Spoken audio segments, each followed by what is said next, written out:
You ever just sit down and hear it? That voice in your head. The one that's never impressed, never satisfied, never quiet. It's not just doubt. It's something built from every slight you've tolerated, every expectation you carried, every betrayal you told yourself to forget. And most days, no one hears it but you. Everyone sees your reaction, the laugh, the nod, the polite smile. They don't see the panic racing, the shame heating up in your chest, the little sabotage humming in the background.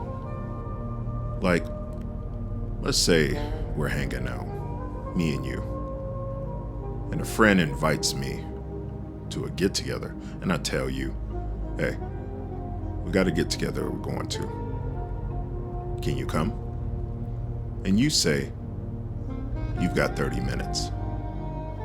You got something to do. So, you just leave. All they see is an excuse. But inside, an anxiety, self-doubt, racing thoughts. Will they like me?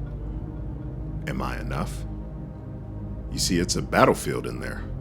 Silent, private, and deadly to the moment. You feel me? And while we're navigating our way out, all I can do is watch, support, and wait. But that voice that you overheard, it won't wait. It will keep talking, keep questioning, keep whispering you down unless you start listening back carefully. This channel is guidance in life through understanding the psychology of people, how to navigate them in relationships, work, family, and everything in between. Through real-time clips and narrative storytelling, we break down human behavior so you can move through the world with clarity. For personal one-on-one guidance tailor-made just for you, check the description. Limited spots. For unfiltered, deeper dives and navigation on community-driven topics, explore the membership. Support the channel, join the free Discord, and follow on X, everything in the description.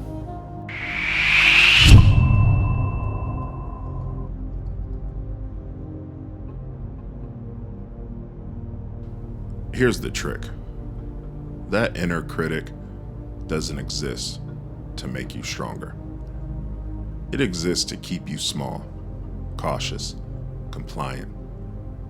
We mistake it for honesty, for self-reflection, even for discipline. You're walking through life, thinking, you're analyzing, but really, you're just replaying every judgment you ever absorbed. Ever notice how you'll rewrite reality just to protect that voice? Like, I'm too tired. Or, I can't. They won't understand. Here's an example. You're invited to something exciting, and you want to go. Part of you even really wants to go. But inside, the voice is screaming. What if they see the weak version of you? What if they reject you? And so you cancel. Not because of reality, because the voice told you reality isn't safe. How many chances have slipped past you because your mind rehearsed failure before you even arrived? The illusion isn't that you're weak. It's that you think your own self-sabotage is protection. The cost of letting that voice run unchecked. Everything you are outside the noise. Peace feels like a luxury. Rest feels like guilt. You apologize for needing space. You rationalize overthinking. You numb yourself to fit in. And every time you submit to it, the voice wins. You trade in authenticity for safety. You trade presence for predictability. Little example. Let's say you do sit out that event. Maybe you avoided a panic attack. Maybe you avoided the person who'd finally get you. The opportunity fades, and all you're left with is the quiet sting of what could have been. And the more you obey it, the more it builds in anxiety, doubt, exhaustion, relational friction. You don't even notice the subtle sabotage. You just know that life feels smaller, heavier, slower. So ask yourself, how much of your life has been quietly run by a voice you didn't even realize you were listening to? And then, maybe suddenly, maybe slowly, you realize this voice isn't truth. It's the echo of every limit someone else tried to put on you, every judgment you internalized, every small betrayal you tolerated. It's not your enemy, it's your conditioning. Once you see that, everything shifts.